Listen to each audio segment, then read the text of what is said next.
as we were working through 1 Corinthians. For those that like shorter sermons, we don't have 13 verses tonight. But for those that don't like real long verses, we don't have 47. So we're somewhere in between, about 27 verses, and so we're going to be working through this. In fact, if you were here last week as we jumped into this, what was the main course of those 13 verses? What was he trying to come across and say? Do you remember? Do what? Don't hinder your testimony. And we went into several different things talking about freedoms that you might have. We used the illustration, for those that weren't here, we used the illustrations of the fact of, I like crab legs. Right? Remember? I like crab legs. There's a place that I can go eat crab legs. They're very inexpensive, and I can eat all I want. The problem is, I've never been there and can't go. Not because it's not legal, not because it would bother me. It really would not bother me a bit. But at the casino where it is, that would not be somewhere I would want someone to have seen me come in and out of who maybe has a problem with gambling, says, well, pastor hangs out there, I'll hang out there, and I corrupt someone's life because of it. There are a lot of things that we do, and we talked about drinking a beer or whatever it might be. There's a lot of things that you just, as Christians, I cannot do. And it has nothing to do with right or wrong. I'm not trying to tell you as far as if you do something, you're like, well, I don't feel convicted. I'm not trying to beat you up about that. I'm just telling you that as you grow as a Christian, your view stops being on you, and it stops being on all those around you, your grandkids, your kids, those you work with, those you're influencing. They're going to heaven or hell. And your testimony is either going to be a strong testimony that's going to pull them out of what they are, or it's going to be a weak testimony that's going to say, it's just roll of the dice, good luck.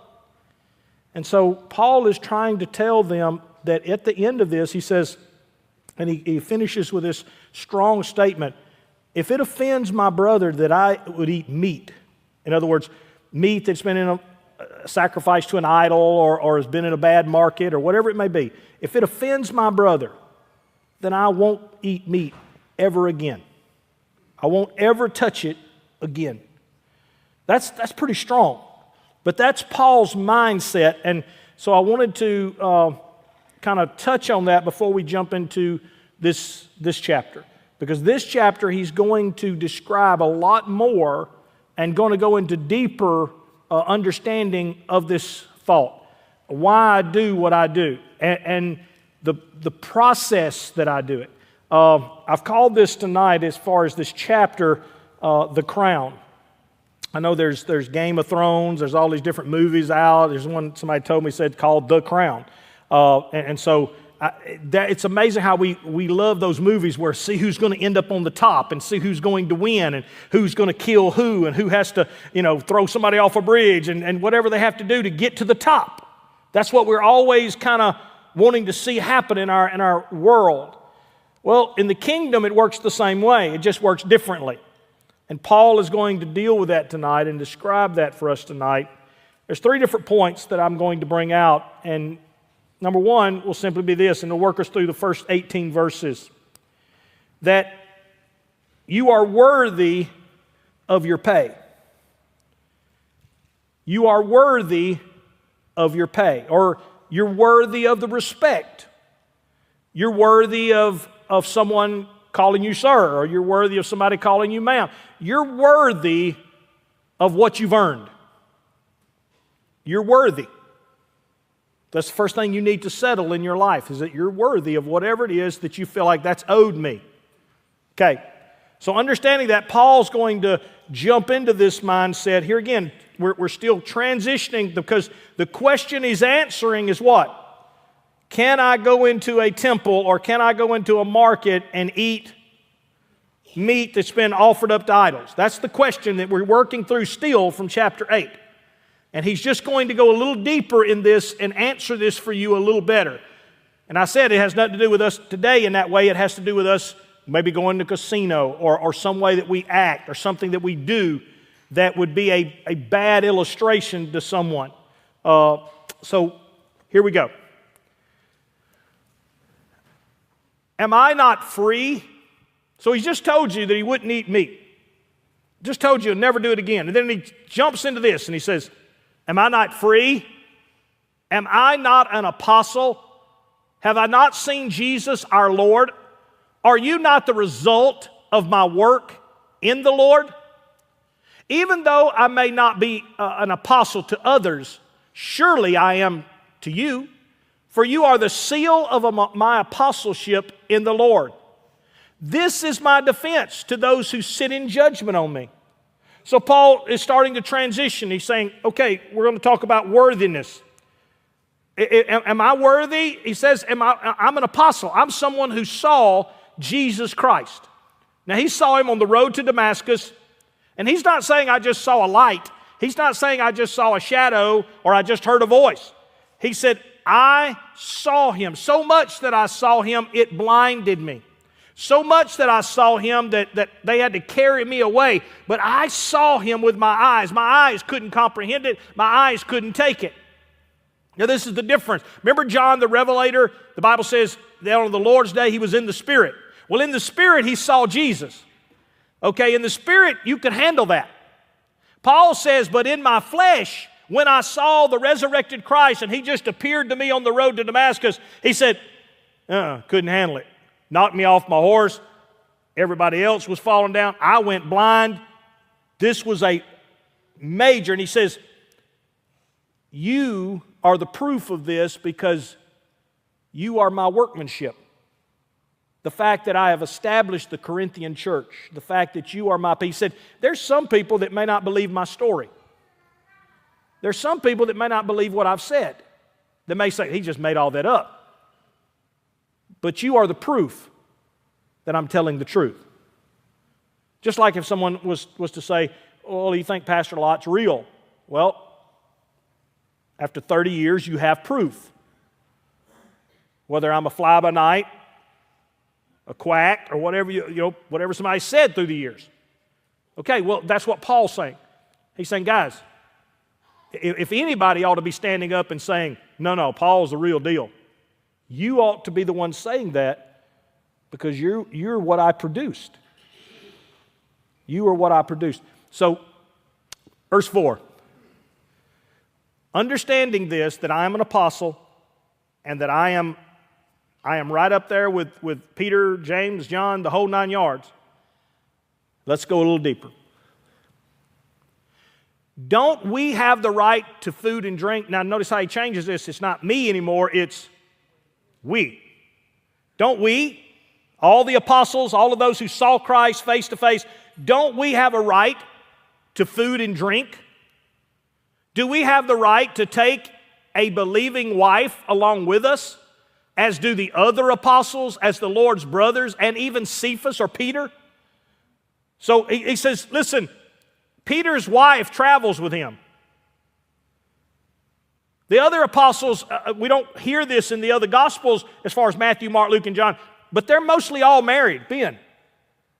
In fact, in Jewish custom, as I told you before, if a Jewish person, Paul was probably at one time either married, he got divorced, or just totally went celibate because of some commitment that he made. But it was unlawful for a Jewish man by the age of 22, 24 to not be married, because he was now committing a sin which was not repopulating the earth. That was in their customs. So all the disciples, most everybody who was of Jewish descent was married. So he says, listen to me, look at us. Don't we have a right to eat? Yeah. Don't we have a right to carry our wives with us if we wanted to? Don't we have, all the other apostles does this. Now he's comparing himself to the other apostles. Don't we have the right to take a believing wife along with us? Or do the other apostles and the Lord's brothers and Cephas? Or is it only I and Barnabas who lack the right to not work for a living? He says the other ones, they go to different churches, they go to different places, and they receive offerings, they take care of them. Peter doesn't work a job. John doesn't work a job. The church supported them, or the church is as they went and missionized, or people that they would say, hey, I'm coming through, I'm going to stay at your house, or hey, I'm coming through, you need to kill a chicken because well, that preacher's coming in, he's going to take one of my chickens. Yeah, that's what I do because I'm your spiritual father and you got to feed me. I know that sounds crude, but that's the way it. He says, don't they get to eat? Don't they get paid for the ministry that they do? Or is it only me and Barnabas who has to work for our own living? Who serves as a soldier at his own expense? So here's the thing. If you go to war, and Paul is fixing to use some illustrations now to describe this. If you go to war, does your family have to send food every week so you have food to eat while you're at war?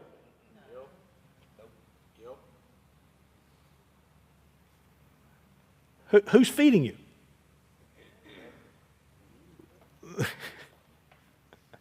So if somebody goes to war, my son got deployed a while back, and he loved it. He said the one thing he loved the most is, man, I never ate so good. And so the thing is, a person who goes to war doesn't go to his own expense. My son's paid a salary every week. He's paid money every week. Who plants a vineyard and does not eat of its grapes? Who plants a garden and says, well, I can't touch none of them grapes. They're all for the market. You can't taste. We'd say down south, you grew figs on your fig tree, but you can't eat none of the figs. You're not going to eat one before that would be wrong. No. Or who tends a flock and does not drink the milk? And of course, they have sheep and goats. He says, hey, these are my goats, but I can't touch them. No, he says, you go out there and you milk the goat, you get the milk. He says, in any capacity, this is the way the system of supporting those who are doing a work, whether the cattle support the shepherd, or whether the army supports the soldier, or whether the vine supports the tender of the vine. He's using this illustration. Does this make sense? Why is he doing this? Well, he's fixing to show you. Do I say this merely on human authority?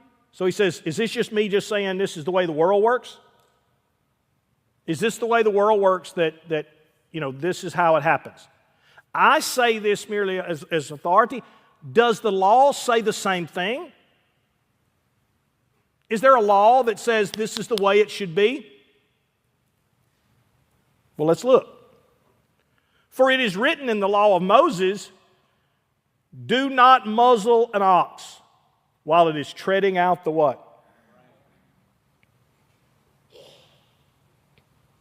Now, when Moses says that, is he talking about an ox? No. No, he's using it as an illustration, and Paul says he's not talking about ox. He's talking about the fact that there are people who are working, and don't hinder them as they work. Don't shut them down as they work. Don't cause them to starve to death when they're trying to take care of you. So here's what he says. For it is written in the law of Moses, do not muzzle the ox while it is treading out the grain. Is it about oxen that God is concerned?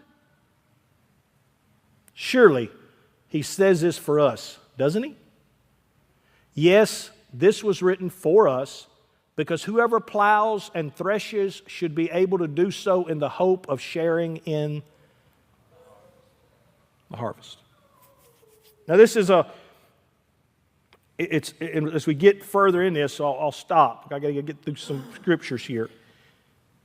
But you're starting to kind of see the theology of church.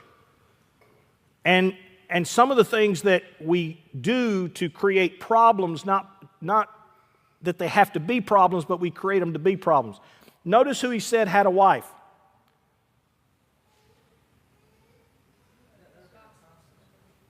And especially who?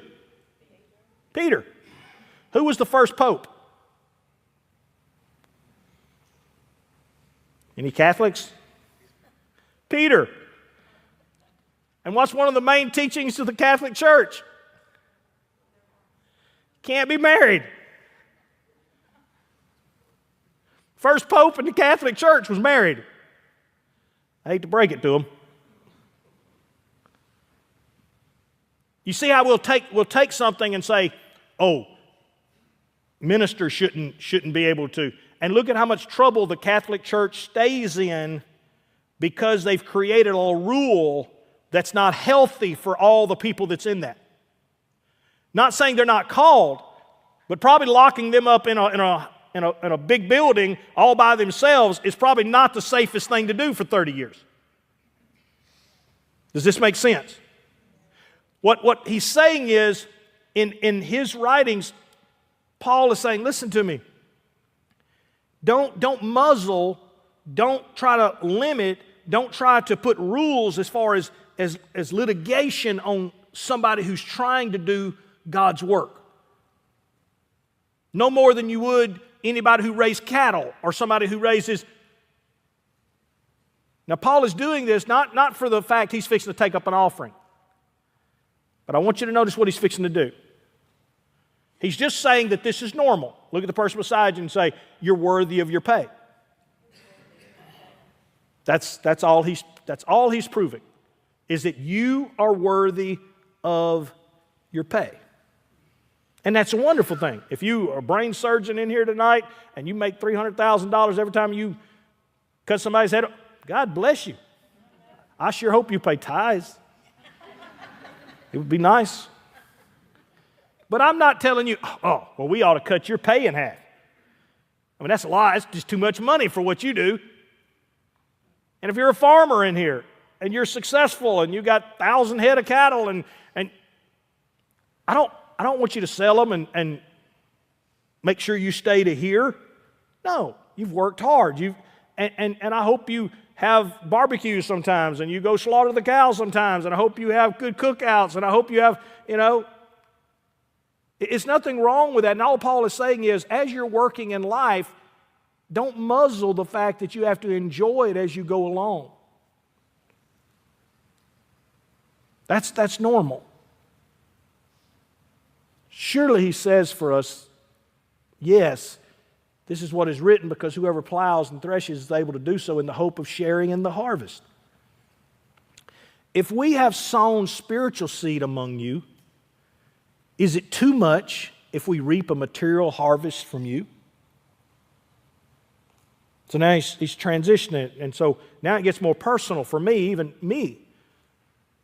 Okay, if I've been at the hospitals, if I've prayed with you, if I've answered your calls, if I've been there every chance I can, if I've walked through whatever you're going through, and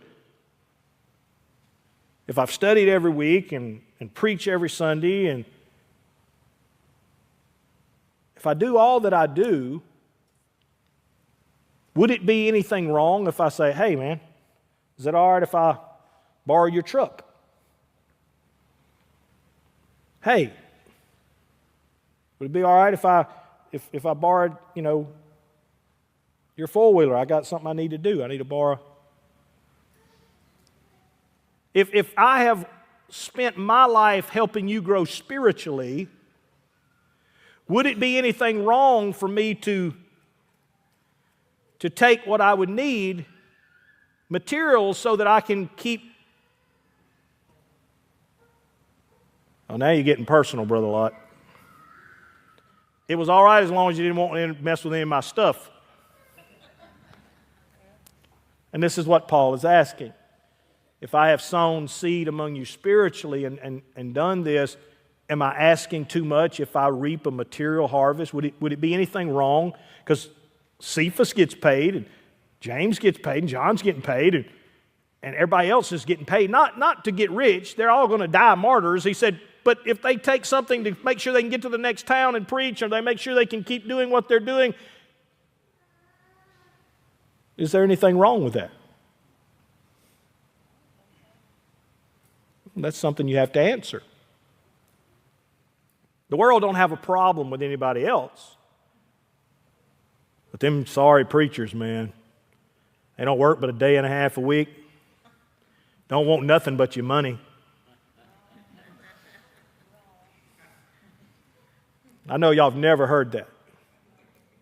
I haven't either. I just read it on the internet. No, this is the enemy works very hard to say, it don't matter if the car dealer down the road drives a $350,000 car. But that preacher, he got that $50,000 truck. Hey, ain't no reason for him to have that nice truck.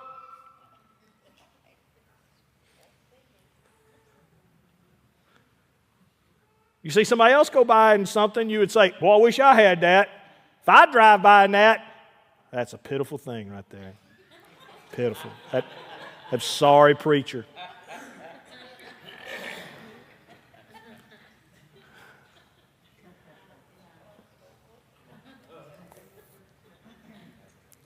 I'm just preaching.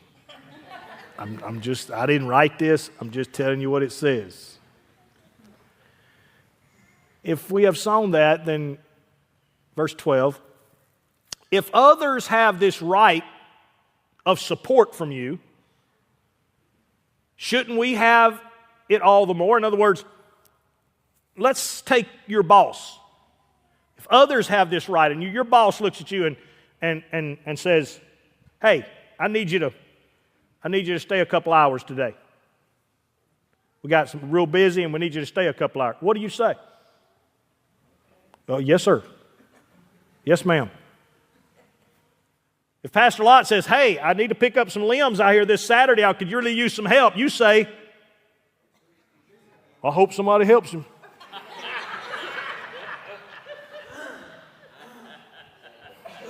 I got too much stuff. I'm sorry, Pastor. I would be there. So if others have the right of the support from you, and they can ask things that would be uncomfortable, but you do it because of the role that they play in your life and the fact that financially or materialistically they're a blessing to you. Well, spiritually, I'm a blessing to you, so shouldn't I have the same right? Shouldn't we have it all the more then? I mean, Paul even goes there. I'm not even going to go there, but Paul says, if I'm helping you spiritually versus materially, which one of you thinks most important? And yet if somebody else asked something from you or told you to do this or did this, you wouldn't complain, you'd do it. But if I ask anything of you,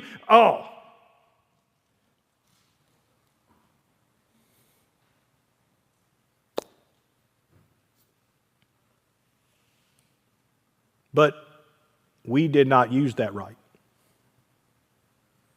On the contrary, we put up with anything rather than hinder the gospel of Christ.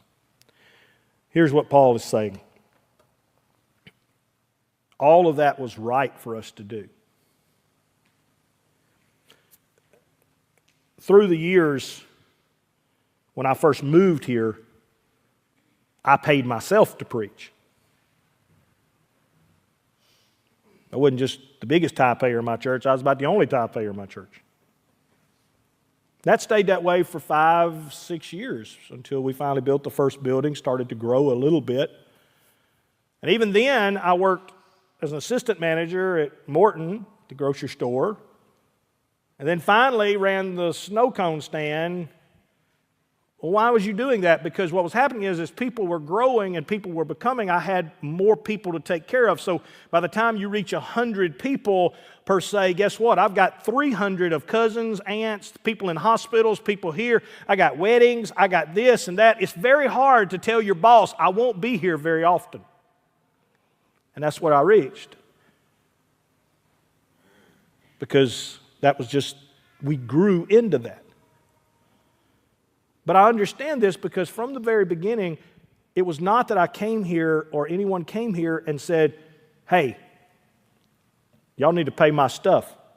And even to today, and I'll be very blunt and very honest, I'm not going to go into detail, but All Seasons is set up in a different way than a lot of people. So just for those that wonder how we're set up, if you were to give $1 million tonight, it would not affect my pay. I am paid just like you are at a job. I do not get the money and divvy it out and pay the bills and keep the rest. That's not the way. I get paid just like you would get paid at a job. In fact, I'm self-employed. For those that are self-employed, knows what that means. I'm taxed at about a 33% rate. I do not have a cell phone from the church. The church does not pay my insurance. I just get a check. The only thing that I can use through the government is a housing allowance, so they can cut that before taxes get into that. But other than that, that's it. That's my job. So when people say, how are they able to build and keep doing what? It's very simple. Somebody's not taking all the money.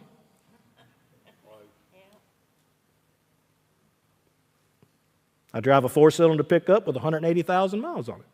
Not a $350,000 vehicle. I'm not asking for you to, oh, poor Pastor Lott, and write me a check. But if God lays that on your heart, do it. Do it. Do not quench the Spirit. But what I'm saying that for is to tell you that what Paul was talking about, we did not come here to get rich off of you. We did not come here to make our millions and whatever and have 3 houses and a vacation home or whatever, and you guys tote the load of it. We came to minister to you in such a way that there would never be any accusation. After 30 years, there's no accusations of Pastor Lott doing this or miss. No. And this is what Paul's trying to say. He said, we didn't do that. We did not take advantage of some of the things that we were legally supposed to have. Because if I go by certain minutes and certain things, there's certain things the church should be, but no, that's not why I'm here. I'd rather somebody else, I'd rather Stacy and Jennifer come on part-time and get a little bit of it so that they can do ministry to the 10 to 13-year-olds. That means more to me.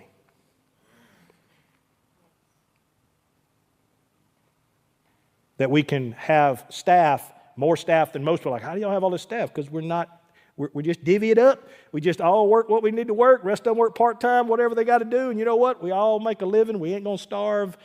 None of us getting rich. But our goal every day is to do ministry. That's why we do what we do. Does that make sense? Now, I don't like talking about that, and probably never heard me talk that, and never will. We just happen to be doing 1 Corinthians. So verse 13 now, so the first thing you need to understand is that I'm worthy of my pay. I'm worthy of my pay. But notice verse 13, don't you know that those who serve in the temple get their food from the temple? And that those who serve the altar share in what is offered in the altar?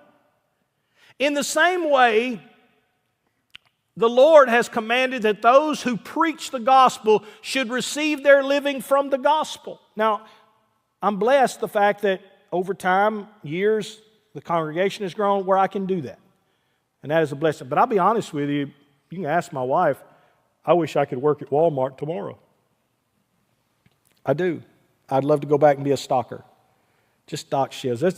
You guys don't realize how fortunate you have it. You get to meet people every day. You get to meet people.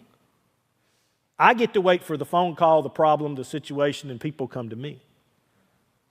But very rarely do I just get to, that's why when I go places, when I used to ride my motorcycle, I would just PL. That's PL. Or I'll just not use my name or title or anything. Why? Because just to have people be open with you. Do you think they're open and honest when they find out I'm Pastor Lot? No. Not even close. Hey, preacher's here. Preacher's here. And that's okay. But I miss the fact of just being able to just, I know it sounds crazy, just have someone cuss around you. Just where you're trying, like, man, I'm going to get up in your life. We're going to get that, just the adventure of y'all don't realize how good y'all have to understand, I was trained in that. So from quick stops to grocery store, having food thrown at you over a counter and whatever else, I'm like, I was trained to where that's soul winning. Sitting in your office is not soul winning. It is painful. And this is what he's talking about. The next verse. But I have not used any of these rights, and I'm not writing this in the hope that you will do so. Just like I just told you, that's not what I'm saying this for. For I would rather die than to allow anyone to deprive me of this boast.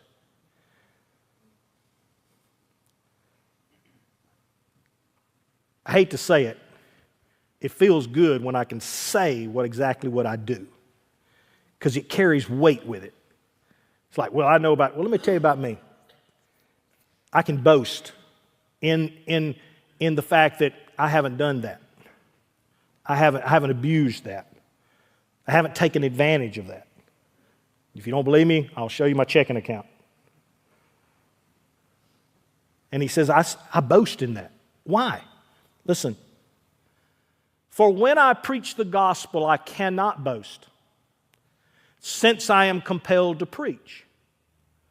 Woe to me if I do not preach the gospel. He says, if I preach anything other than the gospel itself, then I have something else to boast about, okay? I don't have a car. I don't have this to boast about. The only thing I have to boast in is the gospel. And there's power in that. That all I have to rely on is what he's going to do next. And what door he's going to. Paul and Silas in prison, locked up. He did not have money to bribe the jailer. All he had was the what? The gospel. When you see Paul's life, what he wants you to realize is, I didn't have any I didn't give myself advantages. I didn't take money from one group where I could stay in the best hotel at the next town. I would go to the next town and not having any place to stay because I didn't have a job. Had to make my own way. Had to figure it out. One time I end up down at a creek, and guess who's there? Lydia, who through the gospel, guess what? She gets saved. She says, you got to come stay with me. Well, thank goodness the Lord's given me a place to stay. This was Paul's life so that he could boast in nothing but the gospel.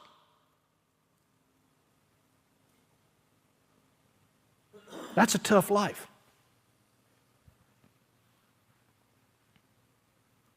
For when I preach the gospel, I cannot boast, since I am compelled to preach. Woe to me if I do not preach the gospel, because it's the only thing I got. If I preach voluntarily, I have a reward. If I preach not by being a slave or not being bought or not being, then I have a reward. So when you look at me and you say, well, Pastor, we'd love to do more for you. And that's great if you do. It's great if you don't. But I want you to understand what he's saying. I will never allow you to put me or give me to the point you will control what I say.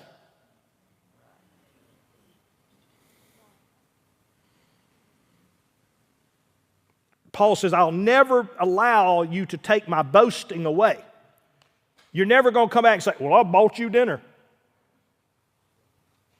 I gave you this. I gave you. And you would think, well, nobody would do that. Oh, yeah, they do. Yeah. Sometimes you better buy the dinner of the other person as much as they buy yours, because they're going to remind you, I used to buy you dinner. And you have to look at them and say, and I bought yours. Oh, that's right. Well, if you just don't do that, I'm going to quit paying my tithes. That's okay. I'll go get a job. You're never going to put me in a place to where it's going to affect me having to preach the gospel. I'm going to do that regardless. There's a lot of ministers who get into ministry and they get in sideways, and since they come in sideways, they don't have this opportunity, they don't have this ability. They already went through seminary and already got thousands of dollars of debt. They need their first job. They get in their first ministry job, and that first board looks at them and says, look, now we don't like this, and we don't like, and you have to decide who's leading who. And I'm not mad at them. I'm just telling you, sometimes you get in, and you get in such a way to where you're bound. And Paul said, listen, I didn't come in this thing in any way to be bound by anything. The beauty of all seasons, starting when we had whatever we had, 10 people or whatever down there, is that I wasn't bound. Wasn't nothing binding me down there. Wasn't nothing holding me. In fact, most people was like, why are you here? And as we grew, we kept that same system in place, is that you're not going to bind me from preaching the gospel. I don't care if half of you leave, and I always used to use this phrase, if one of you leave, 5 better will come, and God gave me that, and He said, you keep preaching it. You keep preaching the gospel. If not voluntarily, then I am simply discharging the trust committed to me. Then I'm disobeying my boss, and I'm now obeying you.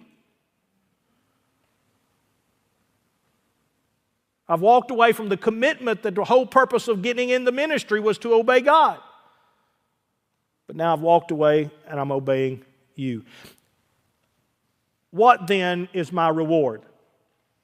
Just this: that in preaching the gospel, I may offer it free of charge, and so not make full use of my rights as a preacher of the gospel.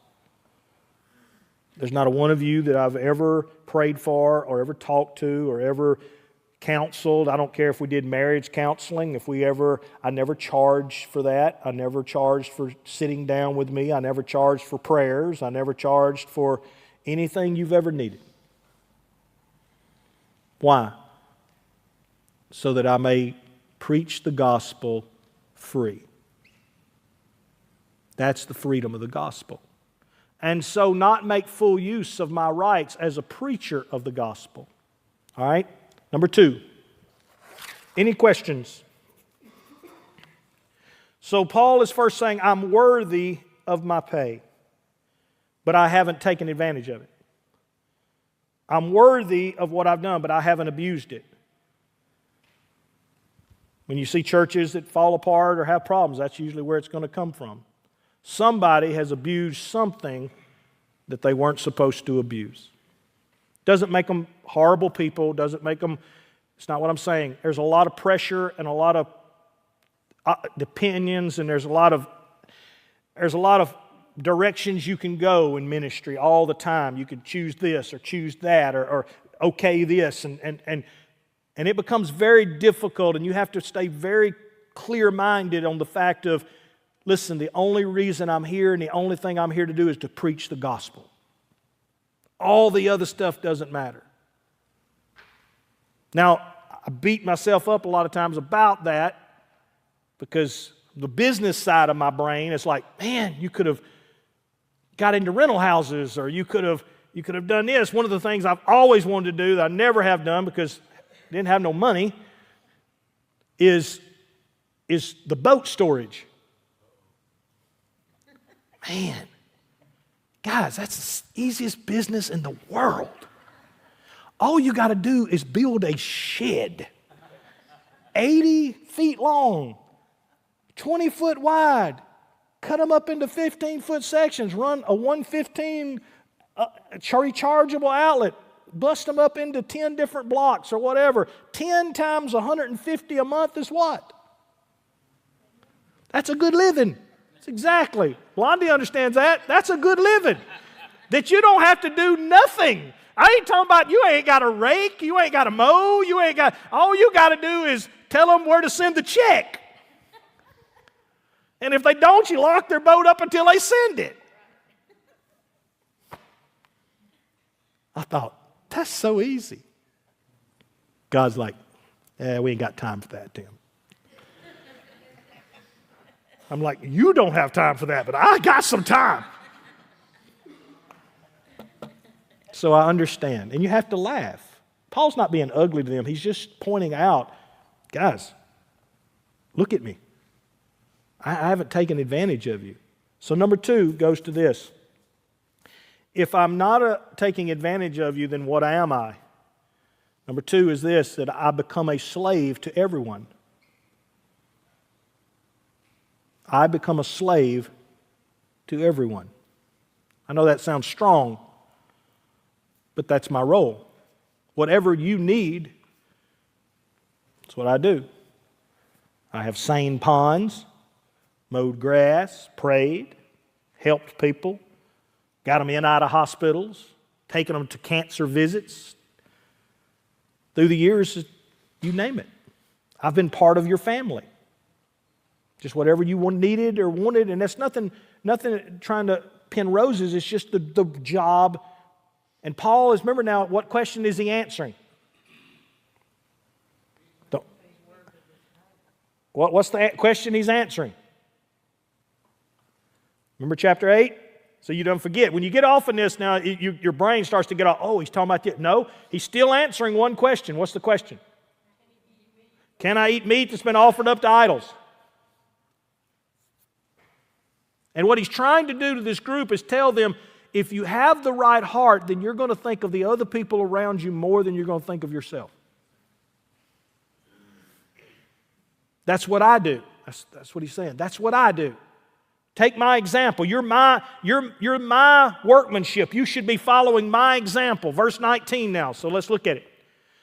Though I am free and belong to no one, I have made myself a slave to everyone to win as many as possible.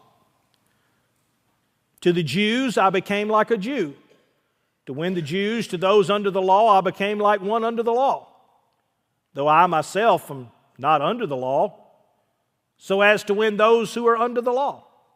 He says, if I meet a Jew, you know what I do? I become Jewish.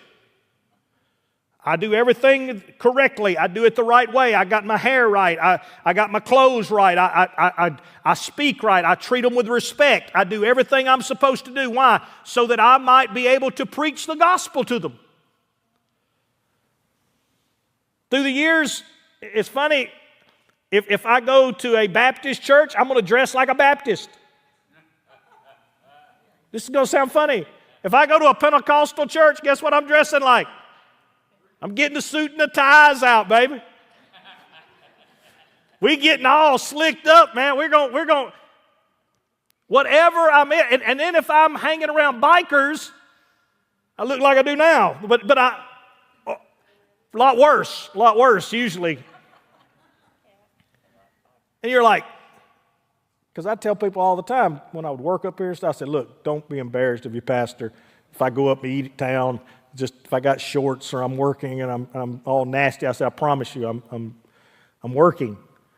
And so in life, what's allowed me to be able to do what I do, what allowed Paul to do what he is that whoever I'm around, whichever one of you I'm around, I become like you. You don't become like me. I become like you.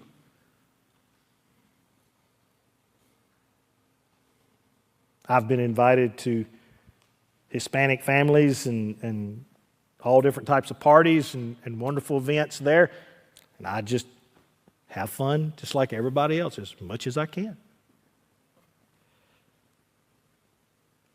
It's much easier just to tell the people that don't fit what's comfortable to you to just get back. The hard thing is to be movable, shiftable, not in your values, not that you do anything wrong, but becoming all things to all people that you might win. So that's why somebody will come to me and say, hey, I need you to talk to my boy. You'll know what to say. Well, how am I going to know to talk to a 20-something-year-old? Well, I become a 20-something-year-old.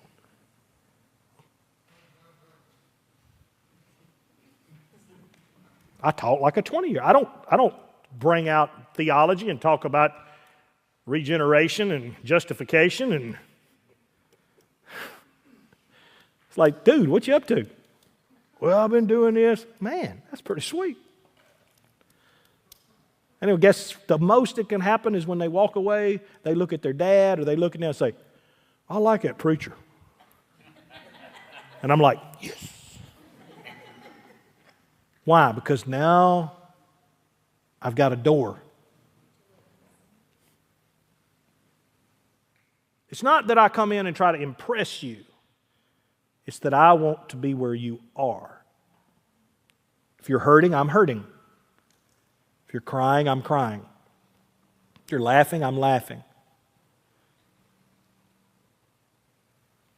To the Jews, I become like a Jew to win Jews, those under the law. Verse 21. To those not having the law, I became like one not having the law. Though I am not free from God's law, but am under Christ's law. So, just like I told you just a few seconds ago, just because I said I act like a 20-year-old, I don't do everything. Does this make sense? He said, I'm still not under Christ's law. I still have to live the life that I'm supposed to live. But I can do it not in a judgmental and not in a bigoted or not in a haughty way. So I become all things. Not having the law, though I'm not free from Christ's law, so as to win those not having the law. So some of the people I deal with have no religious background, have no, and things that they think is normal. I'm like, whew, man, I can see why you're where you are. Well, what do you do about that, Brother Lott? I don't do it. And I slowly begin to encourage them why they probably shouldn't do it. But I don't do it under law, I do it under Christ's law.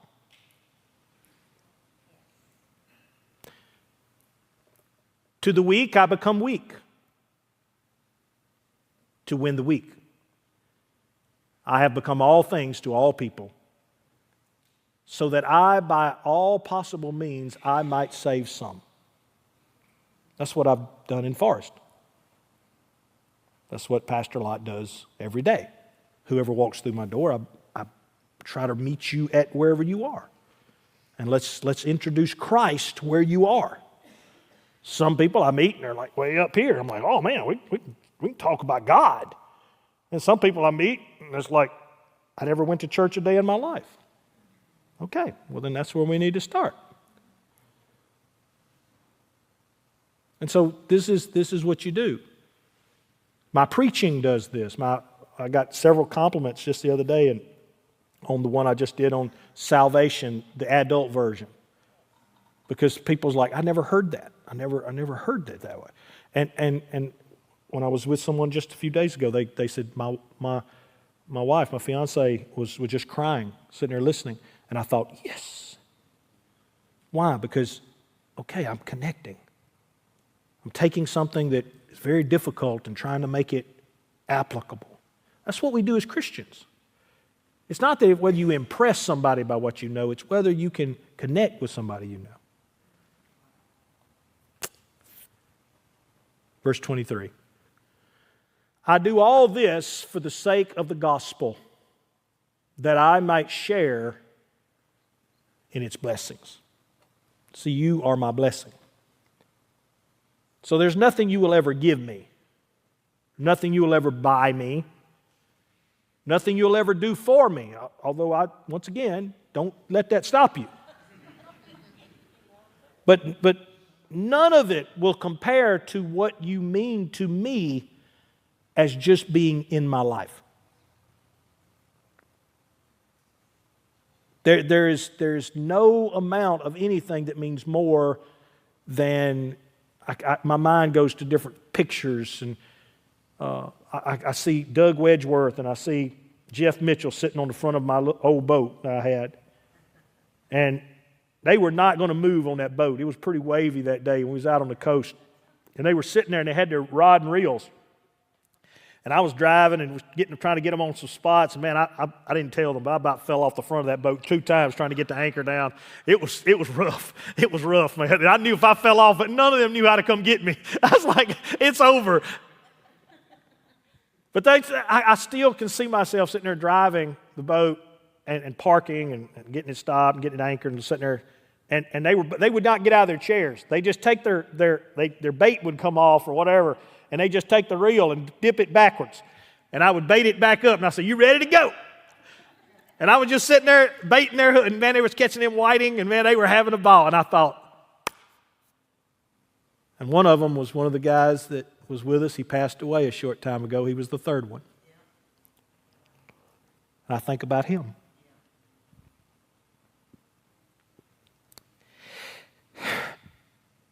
That are the pictures that money or nothing will ever replace. And that's what Paul is saying. He's saying, guys, don't miss out on the opportunity. Here you are worried about eating meat, but that may be the greatest friend you ever make, or that may be the greatest person. Don't just eat it in front of them and say, well, they just don't. No, if it offends them, get to where they are. Because that relationship is worth more than your food or your drink or your whatever it is that you do. This is what Paul is saying. Number 3. Therefore, I race for the crown. The race for the crown. We've talked about I'm worthy of my pay. I've decided to be a slave to everyone.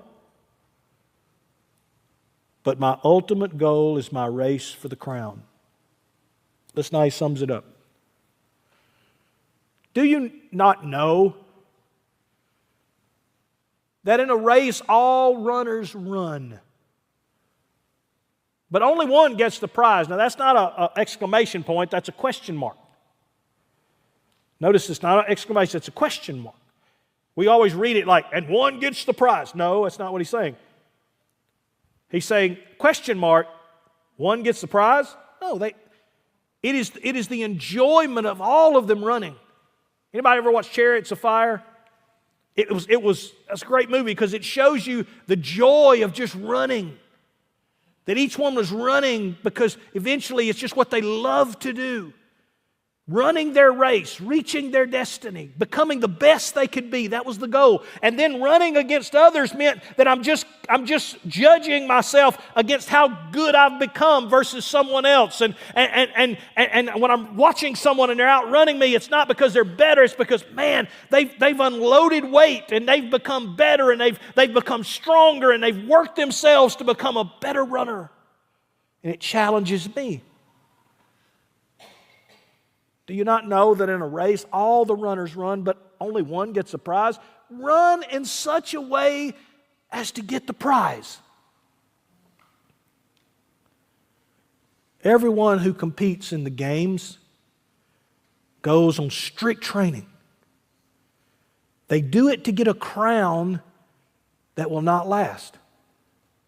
In their time, it was not even metal. It was a reef. It was basically something that would very shortly dry up, die, was not even, it was like you see on the old, wasn't like some gold medal that you could sell on eBay. It was just a reef. He said they work tirelessly, trained their bodies just to get one moment where somebody put some shrub on their head. They do it to get a crown that will not last, but we do it to get a crown that will last forever. Therefore, I do not run like someone running aimlessly. I do not fight like a boxer beating the air. No. I strike a blow to my body and make it my slave. I tell myself, get in line with what the goal is. What is the goal for your life? Mine is to die broke, but to leave filthy rich. That's my goal in life. Because if I have 100,000 that I've saved over 40 years, what could that 100,000 have done for someone's life? How many people would that have saved over the course of time if I'd have used it, not just write the check, but just when I had the opportunity? Think of how many meals for $10 at McDonald's that would have bought. Think about it. And you died rich, but left broke.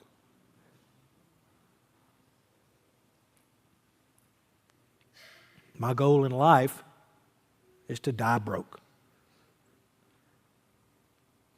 I'm doing really good at it, my wife says. To die broke. Not just give it away at one time and starve to death. That's not. But just living my life looking for the next opportunity to say, that need to go in savings, or does that need to go in his life? Let's put it into his life.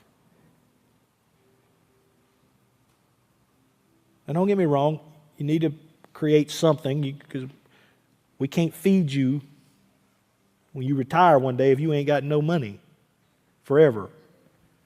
That's not what I'm saying. But what I'm saying is in the course of your life, measure it out, because the goal is to strike a blow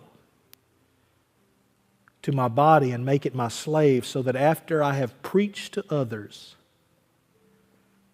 I myself will not be disqualified for the prize.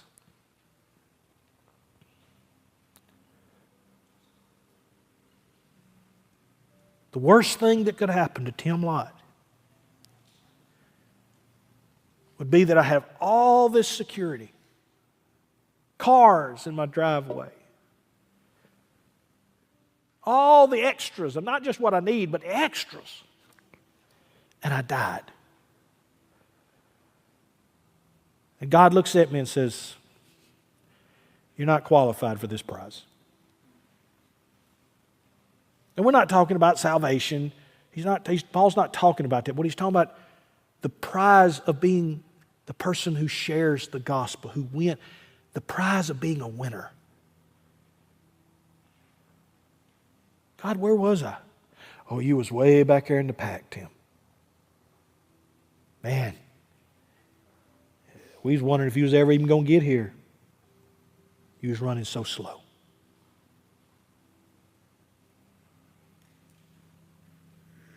I want to, when that day comes, for him to look at me and say, man, you run well. And that should be the thought of every person in this room. Because nothing else is going to matter. And I hope you have nice houses, and I hope you have nice cars, and I hope that's not what I'm talking. I don't want you to take it But be careful that you balance that. If you die with $1 million in the bank and we don't finish that youth room, then what good would it?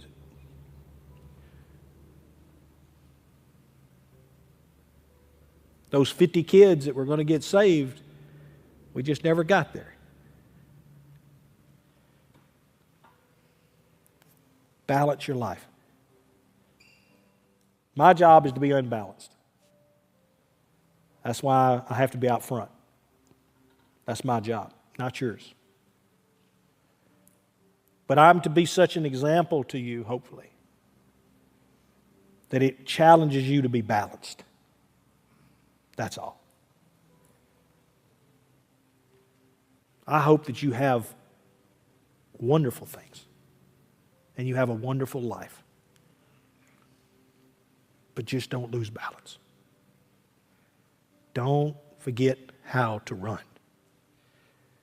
Because when we meet in heaven one day, that's the only thing we're going to talk about is our race and how we ran, how fast we did it. That's all we're going to care about. Will you bow your heads? Father, heavy word tonight, Lord.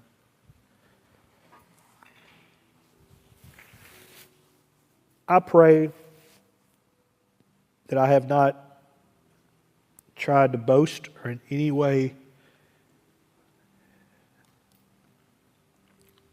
build me up. God, I love my life. I thank you every day for the call, for the race that you gave me. I enjoy it. My prayer is what Paul's prayer was for these people in Corinth. Don't, because of your freedom and your liberty and all that you've been given, use it in a bad way. Don't use your liberty to hold someone else back, or don't use your liberty to prop yourself up. Be thankful for the gifts that God has given you. Be thankful for the blessings. And realize that we are running a race. Run to win the prize. The call of God on our lives. And that call is to reach others. If I don't have to eat meat, that's okay. It's okay. I pray that for my people tonight. That they have the balance in their lives to enjoy life, but not have life dominate them. I pray that they will enjoy great blessings, but that even more than that, they will be a great blessing to someone else. That is my prayer. In Jesus' name, amen. God bless you. Hey, go give that old devil fits.